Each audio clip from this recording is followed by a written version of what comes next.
hello සුදු අනේ උච්චර තරහගන්න එපා අපි චුට්ටක් කතා කරමු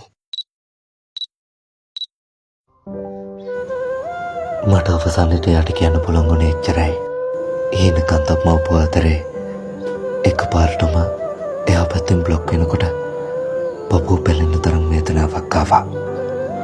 ඇත්ත ආට මාව එපා වෙන්නේ නැති මම ආගෙන උනට වඩා හිතපු එකට උනට වඩා හොයපු එකට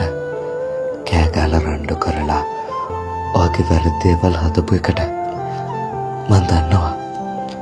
ආට මේ කියන දේවල් නිකම් වචන විතරයි කියලා අදටත්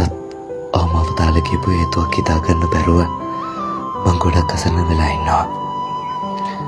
අනේ බලන්න එක දෙයක් කරන්න ආපහු මට කතා කරලා අපේ අතරේට ලස්සන එක සමුදීමක් දෙන්න